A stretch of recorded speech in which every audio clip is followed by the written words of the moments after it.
So a snake is produced rapidly faster than a human's. So? That's what controls the number of vertebrae.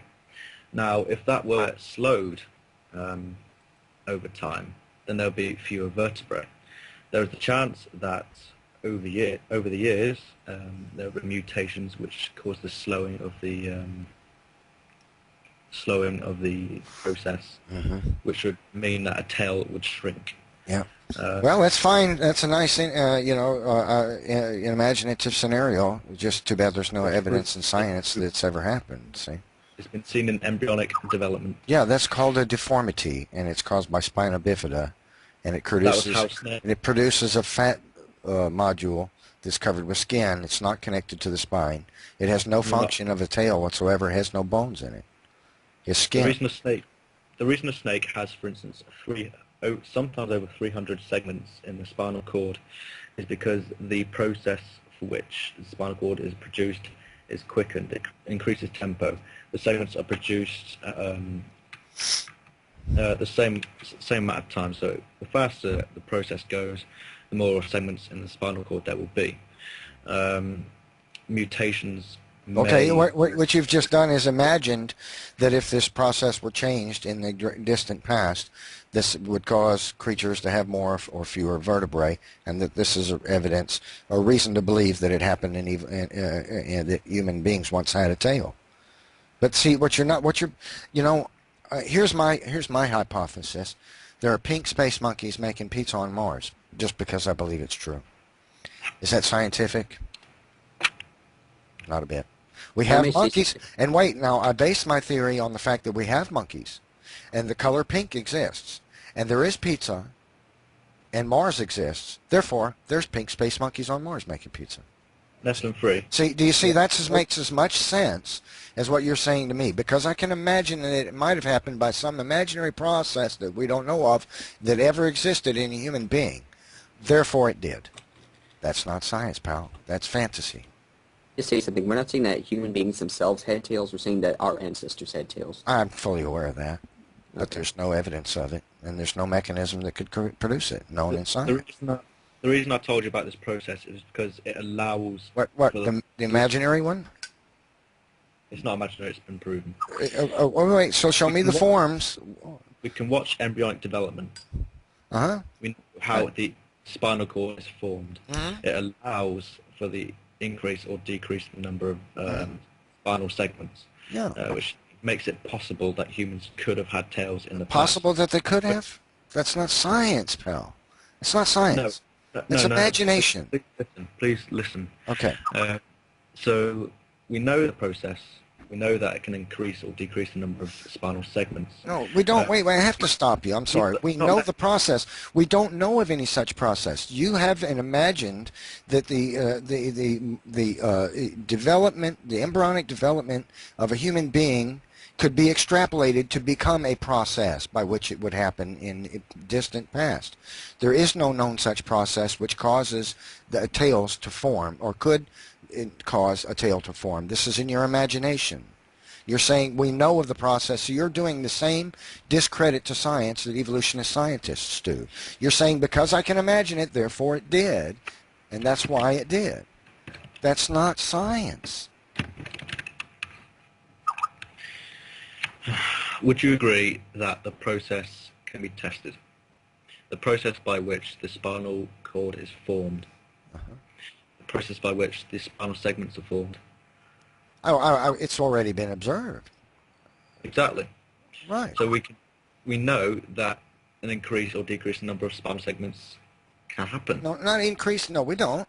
What we know is that creatures increase their spinal segments as it develops in the embryonic stage. That's what we know. Now, the part where you extrapolate this to mean that it could have caused different forms to exist in the past, that's the fantasy part, and that's not science. There's no evidence of that. That's what you imagine may have taken place. But there's not any structural forms in any imagined fossil remnants of man that demonstrate such a thing. And there's no reason that we should believe that because we know how an organism develops in the womb, that this could somehow be a process which would have caused a change in the number of vertebrae to create a tail of different lengths in creatures in the past. See, what you're taking what's in your imagination, and you're claiming it as scientific fact. That's discredit to science when you do that. Hold on, I want to find an article somewhere. Hold on. Won't be a minute.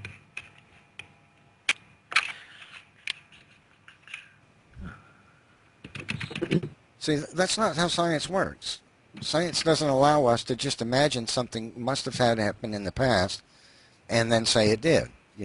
I mean, just because you don't understand how we did it doesn't mean it's imaginary. I understand exactly what he's saying, but there's no forms that demonstrate that. You see, science requires the observable, testable, and repeatable. If you're going to claim such a thing happened, there has to be physical evidence of it. There is. No, there's not.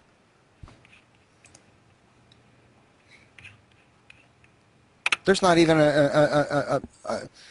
what do you posit would have caused this? Random mutation would have caused this change over time? Is that what you believe? That's possibly one of the factors of it. Possibly? Would it have to be a change to the DNA, would it not? Because all the structures of a creature are defined by the information in the DNA molecule, right? We know that. I mean, that's been known for a long time, right? I'll be back just in a sec. I'm just going to go to the toilet. So, I mean, if mutations could do this, why is there no evidence that it can? And why is there lots of evidence that it cannot? You see, we've been testing organisms with backwards. Mutation for 70 years in a lab. Every imaginable mutagen has been applied to creatures, including their offspring and their offspring's offspring and their offspring's offspring's offspring's offspring's offspring. And all we observe is weakness, deformity, and death, but we don't observe morphological change to a species, permanent morphological change to a species due to random genetic mutation. What we observe is that these deformities disappear in the offspring because of something called DNA repair. It prevents such things from happening. We even know of a mechanism that makes it impossible. It's called DNA repair. It's an ingenious process put into the design and designed into the DNA functions by the creator that ensured that what you call evolution cannot happen. No, I think you're just getting it backwards. What you say that there's proof that evolution doesn't work and that there's no proof that it does work, but you got it backwards. All the proof is pointing towards evolution. Well, I know you believe that. I say it points to special creation. I mean, obviously, you can't find me the forms that demonstrate whale transition. We have creatures with fins, we have creatures that have none, and there's nothing in between. Just because I can't find them on Google doesn't mean that then you can't say that they exist, can you? If I got a biology book, then I could look through it and I could find it and I could show you. But I don't have a biology book. I'm not studying No, the biology books don't show that either. They don't either. There's no such thing in a biology book. No. A college level one? I'm pretty sure there would be. No, there isn't. Especially if the college is going to teach about evolution. There isn't. Have you looked through it? I have studied what evolutionists call the evidences for whale evolution for 5 years. There's no evidence, no form depicted, only in an artist's rendering. There's no fossil that demonstrates what you say is what must have happened or what they say has happened. Have you just been studying online, or have you actually gone out, bought fully published books by accredited scientists and looked through them? Wait a minute.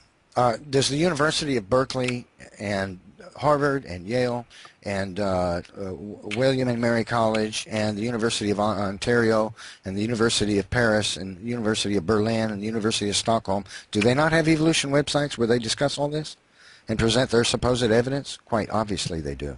If it was in the book, it would be on their sites. Not necessarily. Cause yeah, it would. Sure it would. Because why would we need books? Why would we need websites? Why does Berkeley have one of the most popular websites in the world on the subject of evolution, and they don't have it either?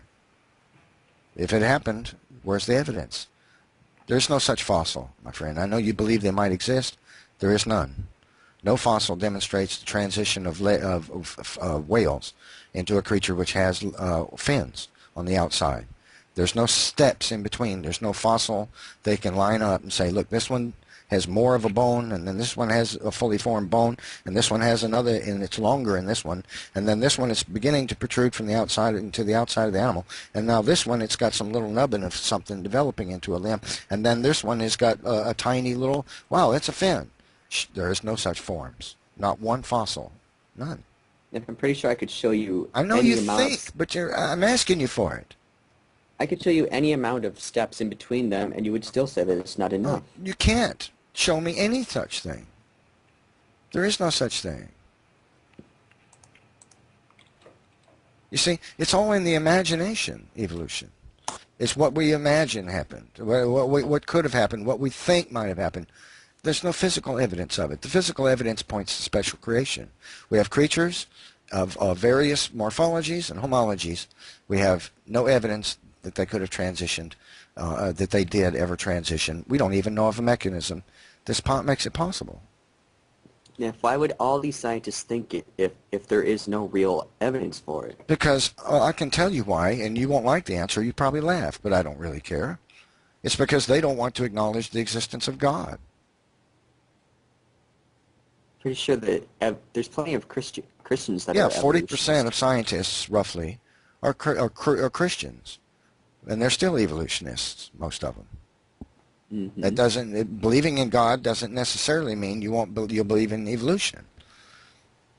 But it's the ones that have control over over the scientific community and academia. These are the ones that promote this idea. And if you don't go along with it, you get fired. People wouldn't have, so many scientists wouldn't have followed it if there wasn't evidence to back it up. You're making well, I've asked you for it, and you can't produce it. I can't personally find it, but I wouldn't personally know where to look. My friend, it's all an imagination. No, it's not. They believe it exists, but it doesn't. They say it happened. There's no evidence of it. The fossil record demonstrates that creatures have not changed morphologically over time. I can quote you 50 evolutionist scientists, biologists, taxonomists, geneticists, paleontologists, archaeologists, that all state the same thing. The fossil record is void of transitional form. Creatures appear fully formed in the fossil record, the transitional forms appear to be absent. Every single creature in the fossil record is a transitional form, including you and me. Well, you can't find the ones I'm asking for. I asked you for the ones that demonstrate that fins, that pelvises and limbs evolved from into whales. These creatures lost them, and you can't find me anything. All you have is a creature that has fins on the little fins on the rear, and you have a creature that has no bones in the inside except bones which anchor its reproductive organs. That's not evidence that it happened, you see, and that's what we observe throughout the fossil record. The transitional forms are completely absent. There is no such thing as transitional form. There's no such thing as transition. There is no such thing as evolution. The fossil record is powerful evidence for the creationist model, as a matter of fact. Those pictures aren't showing every single step because it's on scientific websites, which are assuming that you already accept that evolution is right, and it's explaining how it happens, and here's a summary of this thing. It's not trying to convince people that evolution is right. It's explaining how it happened. Right. That's why they find, science is about investigation and questioning what we know, because if it weren't, no progress would be made in science. And the oscillating universe theory they once believed in wouldn't have gotten tossed out if questioning about it wasn't allowed. You know that, don't you? They would have had to. It's been tossed out because the scientists were allowed to question it and debate it and discuss it amongst themselves. But you see, that's not what evolutionists do when it comes to science, when it evolves their sacred paradigm.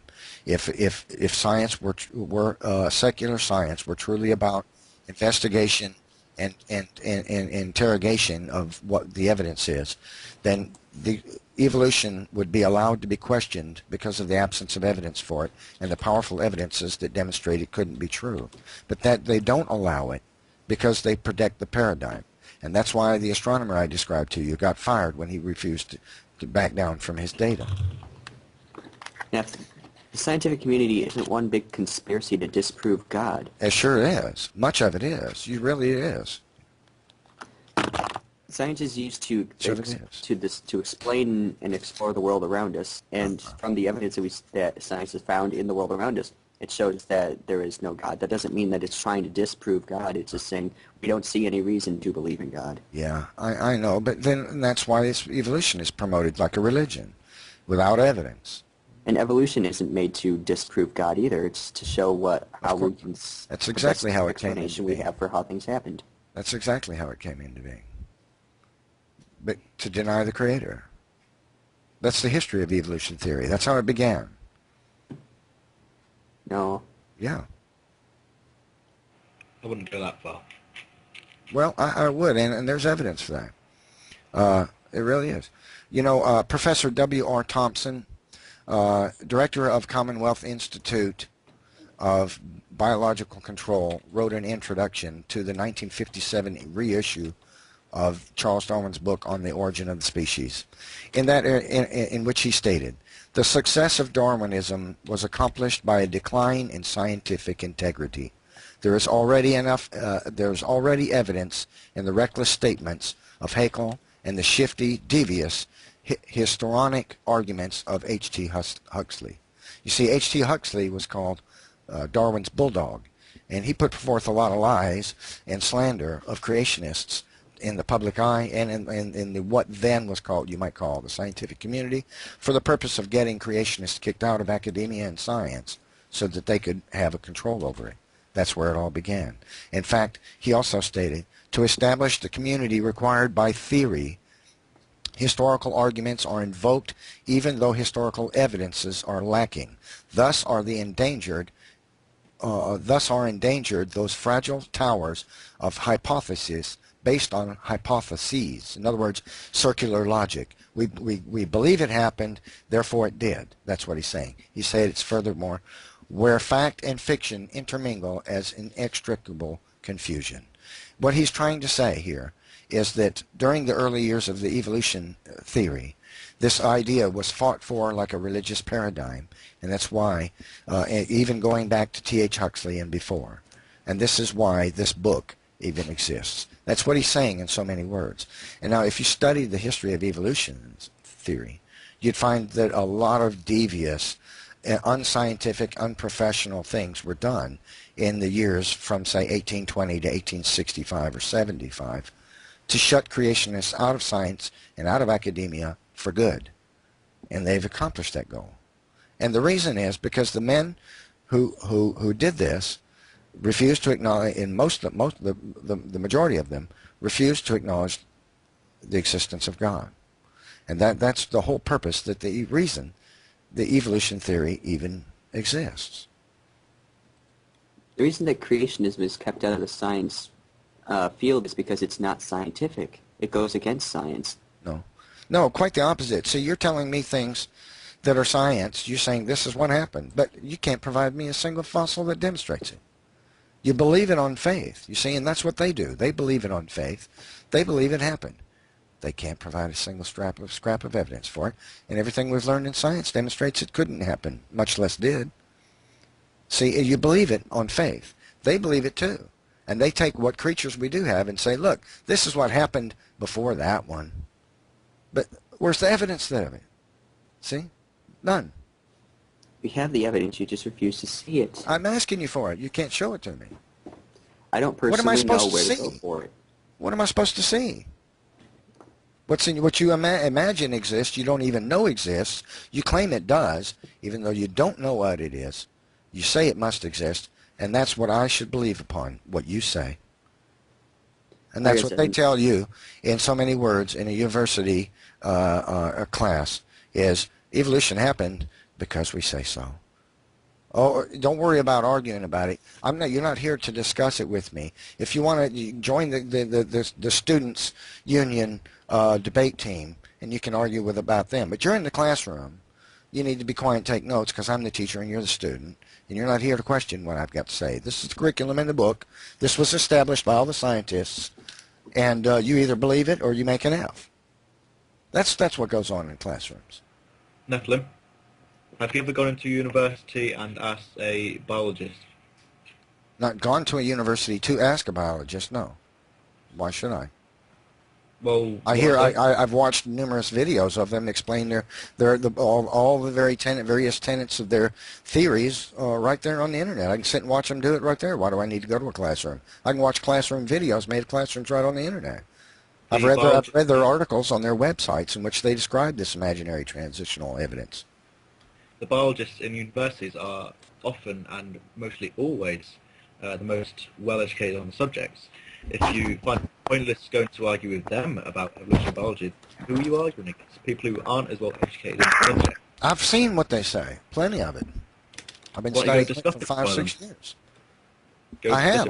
I debated Per Alberg of the University of Uppsala. He's one of the most popular paleontologists of our day. And I debated him in a forum on it.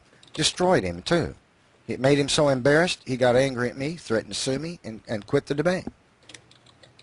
Go to university, go to a biologist, and talk to him. Why? I can see what they provide as evidence. I've already seen all their evidence. I've seen it in hundreds of websites. I've watched thousands of videos of them talking.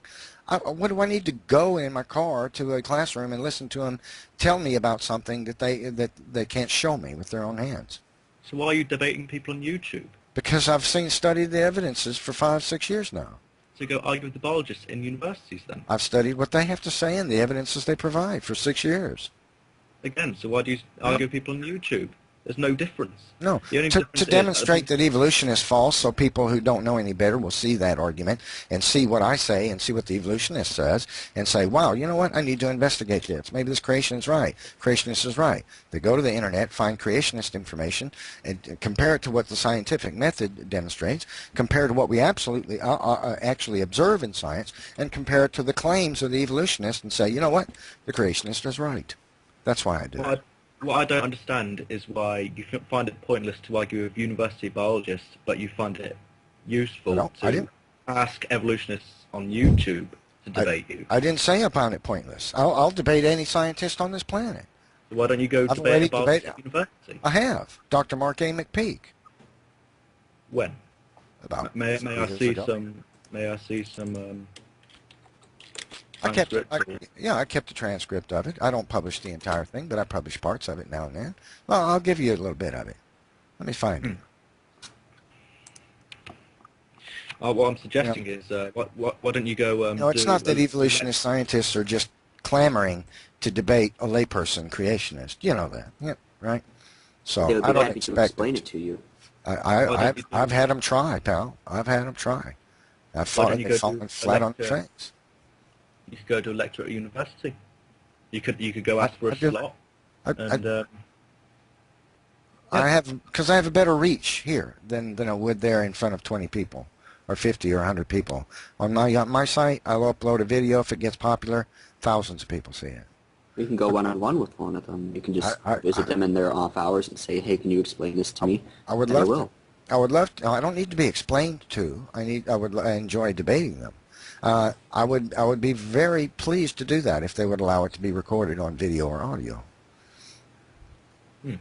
Now, Dr. Mark A. McPeak said this. He said they can go back and sequence the DNA to show exactly what nucleotide sequences were changed in the DNA. Moreover, molecular biologists can now insert genes into the genomes of organisms to create their own designer genes, designer mutations, which can really predict what happened experimentally if they change the sequence of a particular stretch of DNA. Of course, my response to him was this. One, I said, mutations which cause duplicate features, which is what he's referring to. He's referring to flies, Drosophila melanogaster. My response was, duplicate wings are not new morphological features. The duplicate feature is not permanent and not but created by man with designer genes, and that the wings are not functional, and because the creature will not fly properly, it has a disadvantage for mating, and the creature will go extinct. And I said, furthermore, that because man can cause something, such a morphological deformity with duplicate features, it's not evidence of evolution. Many creatures have been born with duplicates, even humans with duplicate arms, mouths, eyes, other features. It is never an advantage. It is a severe disadvantage. Evolution theory does not predict disability leads to success, because it is not. Furthermore, it is an example of human genetic engineering and not a natural process. He also stated that the change in muscle. He stated that the change in the muscle mass of a damselfly was even evolution of the divergence of damselflies and dragonflies in evolution. And I, of course, had to point out to him that muscle mass is not a morphological feature. I could go into a lab, I could go into a gym and I could work out for 6 months. I'd gain muscle mass, but I wouldn't change in morphology one iota. More muscle is not a new morphological feature. It's not changed to morphology. It's not changed to the form and structure of the creature. More muscle does not constitute an evolutionary change. See? Yeah, I'd like to see a transcript of this. What's the I'm sure man's you name will. again? Mark What's the man's name? A. McPeak. Could you spell it out for me, please? Is it this guy? Let me look at this picture. Yep, that's him. Thank you. Hey, Mark. Mark A.